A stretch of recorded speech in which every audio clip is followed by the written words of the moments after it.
Perkenalkan, nama saya Liwan Sinta Resiki. Saya dari kelas A1 Bangli dengan NIM 2311031282 dengan presensi 53 bersama dengan siswa saya. Halo semuanya, perkenalkan nama saya Niyawan Yuri Westri. Saya dari SDN 4 yang rapi. Saya kelas 3. Baik, pada kesempatan kali ini saya akan membuat video pengajaran tentang IPA kelas 3, yaitu aku bagian dari masyarakat. Baik Yuri, bagaimana kabar hari ini? Baik. Baik, di sini kakak akan membahas yaitu IPA kelas 3, yaitu aku bagian dari masyarakat. Nah, di sini tuh ada beberapa tujuan pembelajaran. Yang pertama di sini yaitu mengenal tata kelola kota atau kabupaten. Yang kedua ada mengenai pemimpin di masyarakat. Dan yang ketiga di sini ada menjelaskan tugas pemimpin di masyarakat. Baik, pertama di sini kakak akan membahas yaitu tentang pengertian kota dan kabupaten. Nah, di sini kota di sini adalah suatu wilayah atau daerah yang memiliki kepadatan penduduk yang cukup tinggi dibandingkan dengan wilayah sekitarnya dan merupakan pusat dari efektivitas sosial, ekonomi, dan juga pemerintahan. Nah, pada kota ini biasanya terdiri dari bangunan-bangunan yang menjadi kesatuan tempat tinggal berbagai lapisan masyarakat serta memiliki fungsi pelayanan sosial dan juga ekonomi. Apakah penjelasan dari kakak sudah mengerti? Sudah. Baik, di sini langsung saja kakak akan menjelaskan yaitu ciri-ciri kota. Yang pertama di sini ada ciri fisik kota, yaitu memiliki gedung pemerintahan sebagai pusat administrasi dan juga pengambilan keputusan publik. Yang kedua, ada terdapat gedung hiburan dan perkantoran yang mendukung aktivitas bisnis dan rekreasi. Yang ketiga di sini ada memiliki lahan parkir yang cukup untuk kendaraan. Yang keempat, ada tersedia sarana olahraga dan juga fasilitas pendukung kehidupan seperti taman yang berfungsi sebagai paru-paru kota. Baik, kedua di sini ada ciri sosial kota. Yang pertama itu ada penduduk yang bersifat heterogen, berasal dari berbagai latar belakang, budaya dan juga daerah. Yang kedua di sini ada masyarakat cenderung individualis dan egois dibandingkan masyarakat desa. Yang ketiga ada hubungan sosial bersifat guest class, yaitu hubungan yang lebih rasional dan berdasarkan kepentingan daripada ikatan kekeluargaan. Dan terakhir di sini ada pandangan hidup lebih rasional dan juga modern. Apakah penjelasan dari kakak dari Juli mengerti? Sudah. Baik, di sini kakak lanjut lagi yaitu menjelaskan fungsi utama dari kota. Yang di sini itu ada pusat pelayanan dan juga pemerintahan. Nah, kota ini berfungsi sebagai pusat pelayanan masyarakat yang menyediakan fasilitas pelayanan publik seperti pemerintahan, administrasi, pendidikan, kesehatan, hiburan, kebudayaan, dan juga jasa pemerintahan lainnya. Di samping itu juga, pada kota ini juga menjadi pusat pemerintahan yang mengendalikan berbagai jenis pelayanan masyarakat dan juga pemerintahan, termasuk seperti ibu kota negara ataupun provinsi. Yang kedua di sini yaitu ada pusat ekonomi. Nah, pada kota ini berperan sebagai pusat kegiatan ekonomi yang menyediakan lapangan pekerjaan, fasilitas perdagangan, dan juga menjadi pusat pengumpulan serta distribusi barang dan juga jasa. Samping itu juga, kota ini menciptakan iklim kondusif dan juga pertumbuhan industri yang melayani pasar lokal maupun juga eksternal. Yang ketiga, ada pusat pendidikan dan juga informasi. Nah, kota ini menjadi pusat pendidikan dengan fasilitas yang lebih lengkap dibandingkan wilayah pedesaan. Selain itu juga, kota ini juga berfungsi sebagai pusat informasi yang mengumpulkan, mengolah, dan juga menyebarkan data penting untuk pembangunan wilayah sehingga pembangunan dapat berjalan maksimal. Yang keempat di sini yaitu pusat transportasi dan juga komunikasi. Kota ini berfungsi sebagai simpul utama transportasi dan juga telekomunikasi yang menghubungkan wilayah sekitar dari kota ke kota lain, dan juga memudahkan aksesibilitas, dan juga interaksi antar wilayah. Dan yang kelima di sini itu ada pusat pertumbuhan dan perkembangan wilayah. Nah, kota menjadi pusat pertumbuhan ekonomi yang dapat mendorong perkembangan kawasan sekitarnya, termasuk sebagai pusat kegiatan sosial, budaya yang mendukung interaksi masyarakat. Apakah penjelasan dari kakak adik Yudi sudah mengerti? Sudah. Gitu. Baik, lanjut lagi kakak akan membahas yaitu tentang fungsi kabupaten.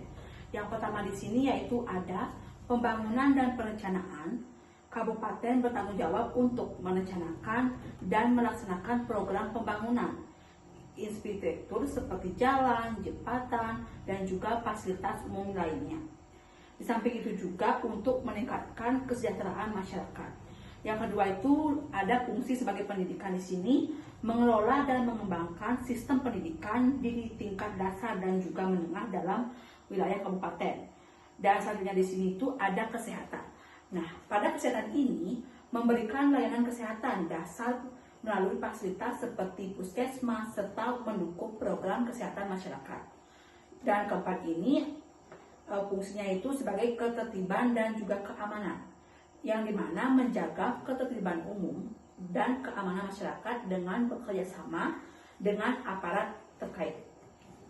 Nah, dan selanjutnya di sini itu ada pengelolaan lingkungan, di mana mengelola sumber daya alam dan juga lingkungan hidup, termasuk pengendalian polusi dan juga pemanfaatan sumber daya alam secara berkelanjutan. Selanjutnya di sini itu ada permukiman dan juga tata ruang, di mana pada kabupaten ini berfungsi untuk bertanggung jawab atas perencanaan tata ruang dan juga pembangunan permukiman yang teratur. Baik, di sini selanjutnya kakak akan membahas yaitu tentang tata kelola kabupaten. Nah, pada tata kelola kabupaten ini yang dimana merupakan serangkaian proses kebijakan, aturan dan juga mekanisme yang digunakan oleh pemerintah kabupaten untuk mengelola pemerintahan dan juga pelayanan publik secara efektif, transparan, dan juga partisipatif demi mencapainya kesejahteraan masyarakat dan juga pembangunan daerah yang berkelanjutan. Baik, di sini kakak akan membahas kepada adik Yuri di sini yaitu aspek tata kelola kabupaten. Yang pertama di sini yaitu ada transparansi, yang dimana pemerintahan kabupaten harus menyediakan akses informasi yang mudah dan juga akurat bagi masyarakat serta mendorong komunikasi terbuka dalam pengambilan keputusan. Yang kedua di sini yaitu ada akuntabilitas, yang yaitu pejabat dan juga institusi pemerintah kabupaten harus bertanggung jawab atas keputusan dan juga tindakan mereka, serta ada mekanisme pengawasan dan juga sudut yang efektif. Nah, yang ketiga di sini ada partisipasi publik, yaitu mendorong keterlibatan masyarakat dalam proses perencanaan, pelaksanaan dan juga evaluasi kebijakan publik. Yang ketiga di sini itu ada efisiensi efektivitas, yang dimana pengelolaan sumber daya harus optimal untuk mencapai hasil yang maksimal dengan biaya yang wajar.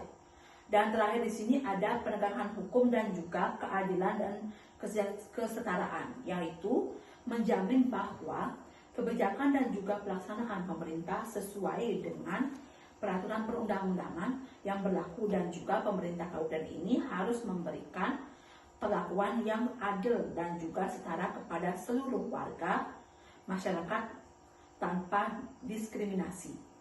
Baik, sebelum kakak lanjut, di sini kan selanjutnya ini kakak akan membahas yaitu pemimpin yang ada di pemerintah daerah. Mungkin untuk adik Yuri, apakah bisa menyebutkan apa saja pemimpin yang ada di pemerintah daerah? Bupati dan camat. Baik, adik Yuri sangat benar. Di sini mungkin kakak akan menjelaskan satu persatu pemimpin yang ada di pemerintah daerah yang seperti yang adik Yuri sebutkan. Yang pertama di sini itu ada gubernur.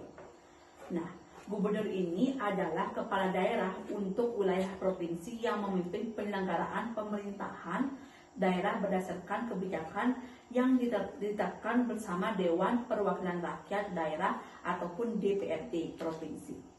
Nah, dalam konteks Indonesia, gubernur ini juga berfungsi sebagai wakil pemerintah pusat di wilayah provinsi sehingga bertanggung jawab atas pemerintah presiden.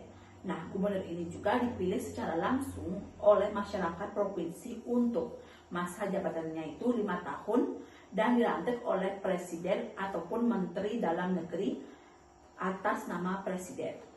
Yang kedua di sini yaitu ada bupati seperti adik Yuri yang tadi sebutkan itu, yang dimana bupati ini yaitu kepala daerah yang memimpin wilayah kabupaten yang biasanya itu mencakup daerah yang lebih luas termasuk daerah pedesaan dan juga terpencil.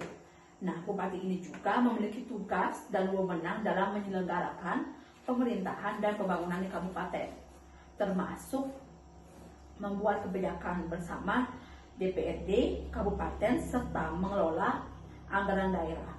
Nah, bupati ini itu juga dipilih secara langsung oleh masyarakat kabupaten dan juga merupakan jabatan publik yang didukung oleh partai politik, bukan pegawai negeri sipil, yang dimana juga bupati ini juga berasal dari warisan pemerintah Hindia Belanda dan kini digunakan di seluruh Indonesia. Lanjut kakak, baik langsung aja lanjut kakak akan membahas yang ketiga di sini yaitu ada wali kota. Nah, wali kota ini adalah kepala daerah yang memimpin wilayah kota yang dimana lebih kecil dan juga fokus pada wawasan perkotaan dan juga infrastruktur yang lebih maju. Di samping itu, pada wali kota ini juga bertanggung jawab atas penyelenggaraan pemerintahan dan juga pembangunan di kota, termasuk pengelolaan anggaran dan juga pembuatan peraturan dan juga pembangunan di kota. Di mana wali kota ini juga dipilih langsung oleh masyarakat kota dan juga merupakan pilihan dari jabatan politik. Nah, kota ini umumnya memiliki pendapatan daerah yang lebih besar karena sektor industrinya itu lebih berkembang. Baik, yang keempat di sini kakak akan membahas yaitu tentang camat. Nah, camat di sini adalah kepala pemerintah di bawah bupati ataupun wali kota yang memimpin dan juga mengkoordinasikan penyelenggaraan pemerintah di wilayah kecamatan. Nah, camat ini juga memiliki tugas yaitu bertanggung jawab kepada bupati melalui sekretaris daerah, kabupaten maupun juga kota. Dalam melaksanakan tugasnya ini, camat memperoleh pelimpahan kewenangan pemerintahan dari bupati ataupun wali kota untuk menangani pembagian urusan ekonomi daerah serta menyelenggarakan tugas ataupun juga pemerintah. Baik, selanjutnya di sini kakak akan membahas yaitu tentang tugas-tugas dari pemimpin pemerintah daerah. Yang pertama di sini yaitu ada tugas gubernur, yaitu yang pertama mengkoordinasikan pembinaan dan juga pengawasan penyelenggaraan tugas pembantuan di daerah kabupaten atau kota. Yang kedua ada melakukan monitoring, evaluasi dan juga supervisi terhadap penyelenggaraan pemerintahan daerah, kabupaten atau kota dalam wilayahnya. Yang ketiga itu ada memperdayakan dan juga memfasilitasi daerah atau kabupaten atau kota di wilayahnya. Yang keempat itu ada melakukan evaluasi terhadap perancangan peraturan daerah, kabupaten atau kota terkait rencana pembangunan jangka panjang, anggaran mendapatkan dan juga belanja daerah, dan juga perubahan anggaran, pertanggungjawaban pelaksanaan anggaran, tata ruang, pajak daerah dan juga retribusi daerah. Yang kelima di sini ada melakukan pengawasan terhadap peraturan daerah, kabupaten atau kota. Yang kelima di sini ada melaksanakan tugas lain sesuai ketentuan peraturan dan juga perundang-undangan. Keenam di sini itu ada memberikan rekomendasi pada pemerintahan pusat atau usulan dana alokasi khusus pada daerah, kabupaten ataupun kota di wilayahnya. Yang ketujuh di sini ada melantik bupati atau wali kota dan juga kepala instansi vertikal kementerian dan juga lembaga pemerintah non-kementerian yang ditugaskan di wilayah provinsi kecuali yang dimana menjalankan urusan pemerintah absolut. Baik, selanjutnya di sini akan membahas yaitu tentang tugas bupati. Yang pertama di sini ada bupati sebagai kepala daerah kabupaten memiliki tugas utama sebagai berikut. Nah, ada yang pertama di sini yaitu memimpin pelaksanaan urusan pemerintah yang dimana menjadi kewenangan daerah berdasarkan ketentuan peraturan perundang-undangan dan juga kebijakan yang ditetapkan bersama DPRD atau Dewan Perwakilan Rakyat Daerah. Yang kedua di sini yaitu ada memelihara ketentraman dan juga ketertiban masyarakat di wilayah kabupaten. Yang ketiga ada menyusun dan juga mengajukan rancangan peraturan daerah atau Perda tentang rencana pembangunan jangka panjang daerah atau RPJPD. Rencana ini yang dimana pembangunan jangka panjang ini menengah daerah serta rencana kerja pemerintah daerah yaitu kepada DPD untuk dibahas bersama. Yang keempat di sini yaitu menyusun dan juga mengajukan rencana Perda dengan anggaran pendapatan dan juga belanja daerah, perubahan APBD serta pertanggungjawaban pelaksanaan APBD kepada DPRD untuk dibahas bersama. Yang kelima di sini ada mengajukan rencana Perda dan juga menetapkan Perda yang telah mendapatkan persetujuan bersama DPRD. Yang keenam di sini yaitu ada menetapkan peraturan bupati, keputusan bupati sebagai bagian dari pelaksanaan pemerintah daerah. Dan yang terakhir di sini yaitu mewakilkan daerahnya di dalam dan juga di luar pengadilan serta dapat menunjukkan kuasa hukum sesuai dengan peraturan perundang-undangan. Baik, di sini adik Yuri bisa memperhatikan kota Bangli pada laptop. Selamat menyaksikan.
kabupaten memiliki perbedaan. Berikut adalah perbedaannya. Di Jika kota dipimpin oleh wali kota, kabupaten dipimpin oleh bupati. Kota luas wilayahnya lebih sempit, sedangkan kabupaten luas wilayahnya lebih luas. Penduduknya di kota lebih banyak, sedangkan di kabupaten lebih sedikit. Dan yang keempat, pekerjaan masyarakat kota mayoritas perdagangan dan jasa. Sedangkan di kabupaten mayoritas pekerjaannya adalah pertanian. Nah, tahu tidak anak-anak, setiap daerah di Indonesia memiliki logo atau lambang daerah. Dalam lambang atau logo itu ada gambar sesuatu yang menjadi ciri khas daerah tersebut. Ada yang berupa gambar hewan, tanaman, gunung, bangunan, atau senjata tradisional. Berikut kita lihat logo-logo dari daerah-daerah di Indonesia. Yang pertama adalah logo dari Aceh, yang kedua adalah dari Bali, yang ketiga ada dari Banten, yang keempat adalah dari Daerah Istimewa Yogyakarta, yang kelima dari DKI Jakarta, dan yang terakhir adalah dari Gorontalo. Ibu akan membahas salah satu dari simbol yang ada pada gambar ini, yaitu simbol dari daerah khusus ibu kota Jakarta. Dapat kita lihat arti lambang daerah Jakarta ada beberapa poin. Yang pertama adalah ada gambar Tugu Nasional Monas. Gambar Tugu Nasional Monas ini melambangkan kemegahan, daya juang dan cipta dari wilayah DKI Jakarta sebagai kota revolusi. Yang kedua adalah lambang pintu gerbang, melambangkan kota, kekhususan Jakarta sebagai pintu keluar masuk berbagai kegiatan nasional dan hubungan internasional. Yang ketiga ada lambang padi dan kapas yang melambangkan kemakmuran wilayah dan masyarakat Jakarta. Yang keempat ada lambang tali emas yang melambangkan persatuan dan kesatuan masyarakat Jakarta sebagai masyarakat yang heterogen dan toleran di Indonesia.